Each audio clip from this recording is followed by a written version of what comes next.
Have you ever felt like the biggest challenge at work isn't the task itself, but just a sense of fear that you have, saying that you're not good enough? Or what happens if you fail? What if I told you that the greatest barrier to your success isn't external, but internal? As we continue to serve our communities, the things that we do quickly become a routine, and we get better and better at it. Very soon, as though it was the blink of an eye, you have come to the end of the year. In your reflection, you ask yourself, what are the things I have done this year that I'm truly proud of? Now, most of the time, I find myself disappointed. This disappointment will work like a temporary booster, keeping me disciplined for maybe a couple of months before I got swept away by life and forgot what is worth fighting for. What most of us didn't realize is that life isn't just plain old repetition. Every now and then, there are just a couple of opportunities to grow, and they are almost often disguised as either casual feedback or just someone's problem that they have no solution to. But hey, man, I hear you. It's their problem, let them handle it, right? I've got my own life going and I'm happy, so why would I want to do anything to jeopardize it? Majority of us have unknowingly taken up an identity that's based on our routine, and whenever we encounter something that remotely suggests change to our routine, we defend it as though we are defending our lives. With a slight hint of fear and anger, our focus zoom in on what's wrong with these opportunities. It can be something as simple as, I've just reached home, I'm so exhausted. You still want me to go shopping with you? You're either too lazy or simply don't care about me at all. Or, my shift has already ended, but why on earth do you still want me to stand by in the office? I already told you the system is now stable. What nonsense is this? Don't you trust my judgment? Right. So those are just a few examples, but I'm sure you can find a lot of similarities from your own personal experience. I personally got sick of being triggered so often that I feel the need to share some ideas and perspective that I have discovered about life. I've wanted to make this podcast for the longest time, but there are just so many self-doubts that chips away at the confidence I have for starting the project. I will sit down in the morning, plan maybe 2 hours to work on it, but when the time comes, I realize that I'm either too tired, busy with something else, or I just don't feel like sitting down to think over what to write in the script. Pretty soon, over a period of maybe days or weeks, I will forget why I want to share these ideas, because I've set my eyes on something else that is drawing my gaze to it. It could be something like, man, I really need to get my own house, or how am I going to make more money to pay off my credit card bills? The good news is, we all have control over our decisions, including how you want to feel about certain events. So very often, we all have been tripping ourselves in the journey towards success. I know you, just like me, also yearns for something better in life. Today, as I finally made some time to dig deep into my soul, somehow I gained a new perspective on how I can complete this podcast. I do not have to rack my brain to invent something new because fortunately, for most of the things that you want to do, someone else has already written down the steps for it. All the steps to create an excellent podcast are already there, and all I had to do was to take each step one at a time. For that, I'm thankful to my friend Lutfi, who shared with me this book, The Inner Game of Work by Dimitrii Gallwey. It made me understand what's holding me back from success, essentially giving me better control over my own life. This podcast isn't possible without the insights from Dimitrii, who had not only written this book, but a whole series on the inner game as well. I want to highlight that whatever I'm going to share here is just my own personal revelation. I truly appreciate you taking the time to listen in, and I want to make this time valuable for you. After reading the book, I have a better understanding of how I can make positive changes to work, challenges, and life itself. It's about playing the inner game, a game where you stop fighting yourself and start unlocking your true potential. We have all been fighting ourselves since young. I'm sure you can recall, yes, I have homework or assignment that I need to submit by tomorrow morning, and not even sure whether I can finish it in time. But that show is just so exciting. What's going to happen to the main character? Or, I want to level up in the online game so badly. As a tennis coach, Dimitrii realized that in order to improve the gameplay of his student, he will need to make certain changes to improve on his fundamentals or techniques. But then, everything is linked. There's no way for you to change a variable without compromising on the others.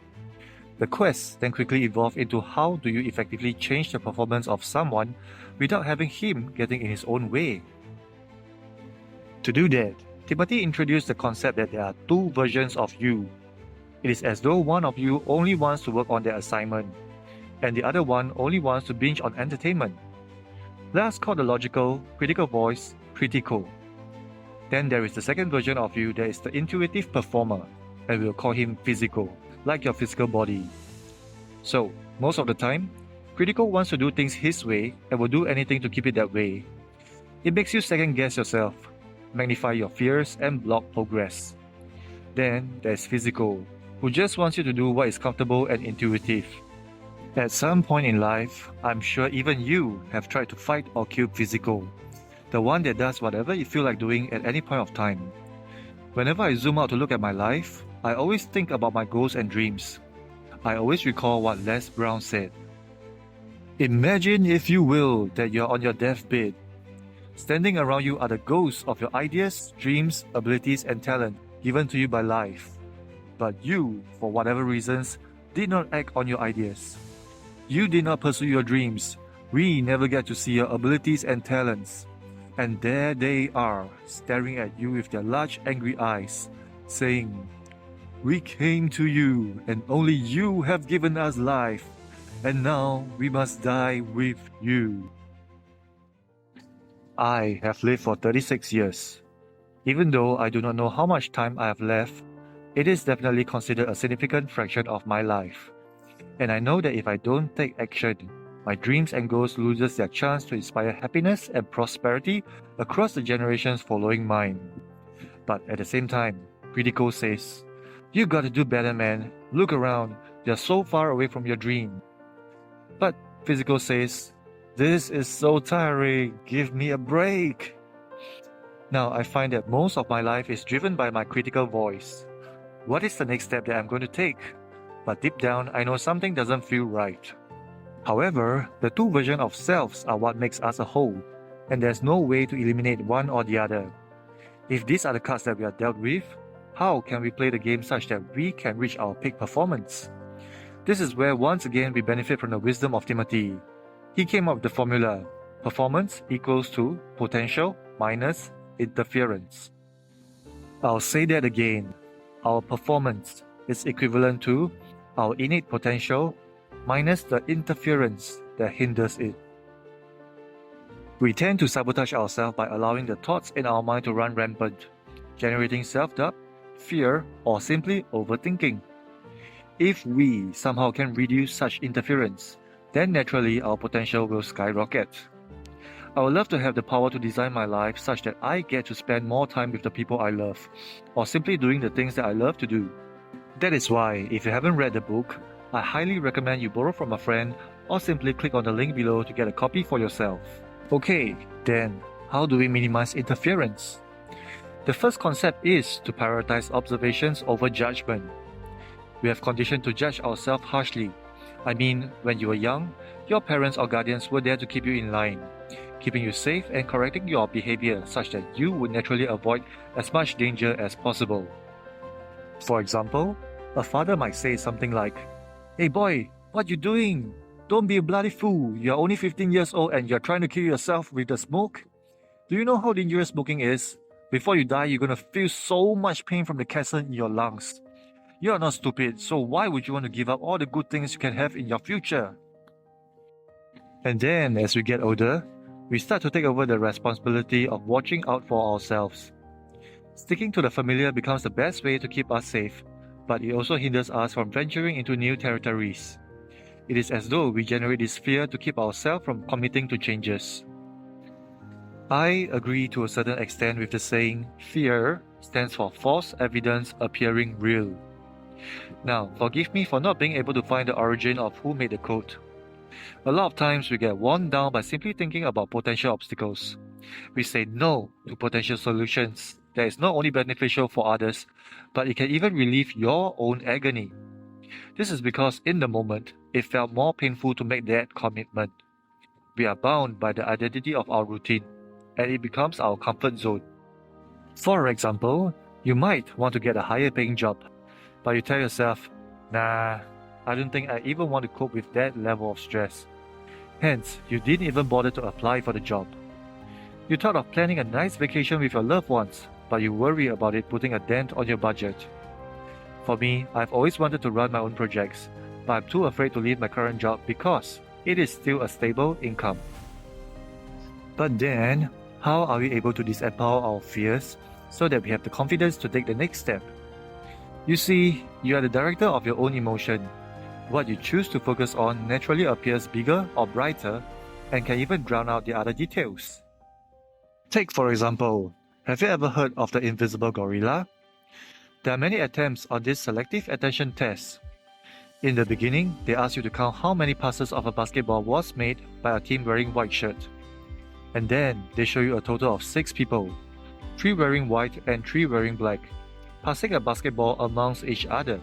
I know for some of you who have seen it before are probably laughing right now. But if you haven't, you can check out the link in the description to see what I'm talking about.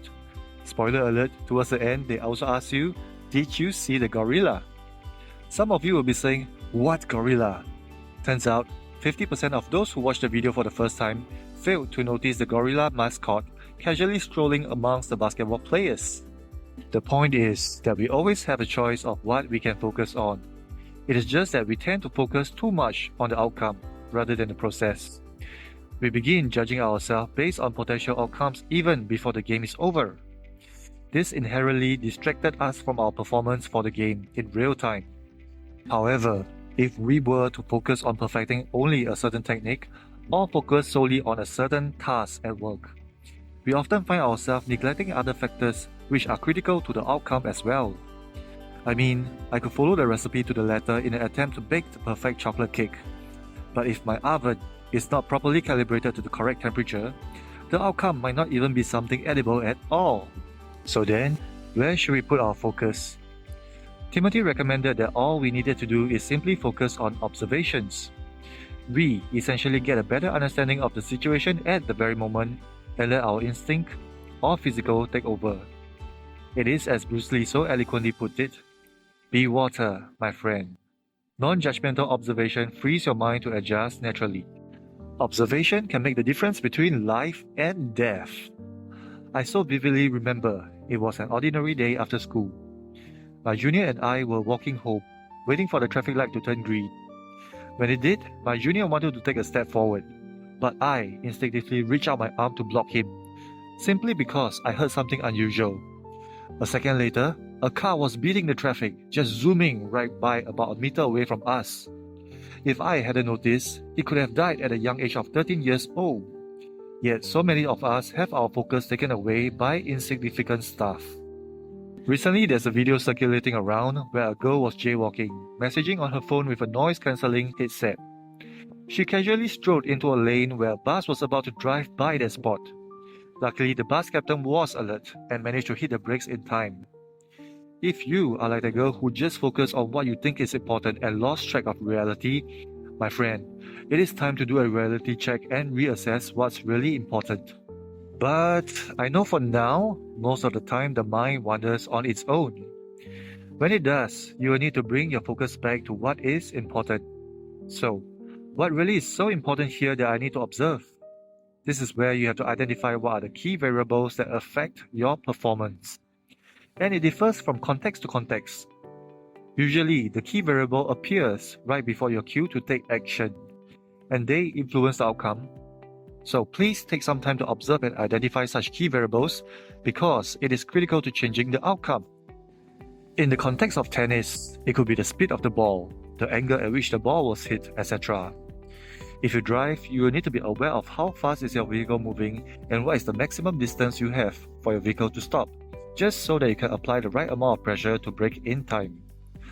For me, as I confront a potential offender, I need to observe not only his tone, but his facial expression and his body language, in order to keep the tension at a minimal and maximize cooperation. The next thing that you need to do is to practice and sharpen your awareness. You can do so by spending a little time meditating. Cater some time for yourself. Get yourself into a comfortable position, close your eyes and observe your surroundings. What do you hear, smell, or feel? If you are meditating right, you will feel a level of discomfort. You might start thinking about what is going to happen later on. What do you want to eat? Or where do you need to be? Once you realize that, your mind has wandered away. It is time to take a deep breath and bring your focus back to your surroundings. Cater some time, say maybe 5 to 10 minutes each day as you wake up in bed, and you realize that you have more control over your focus and awareness. Don't simply let your events of the day lead you to a life that's not where you want to be. Towards the end of your meditation, remember to be grateful to everything that allowed you to meditate today. Put a smile and remind yourself that it is totally worth it, because you are one step closer to your goals and dreams. How much joy and fulfillment will you get when you finally reach that level of performance?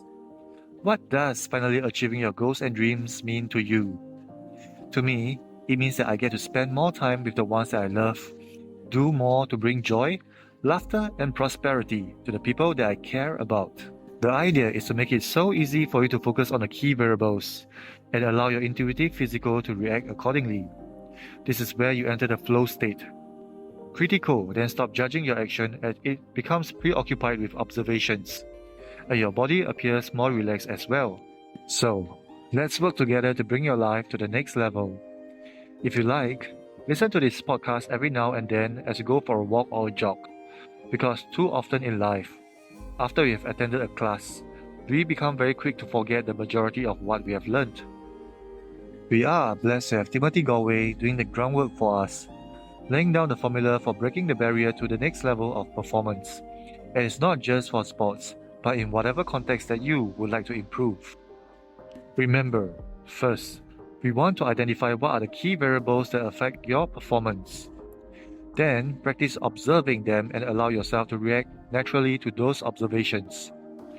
If you are interested in learning more in depth about how you can go about improving your performance, you can simply get yourself a copy of the book from the link in the description. I highly recommend that you do so. I'm sure that you'll gain a different set of insights as your life experience is different from mine.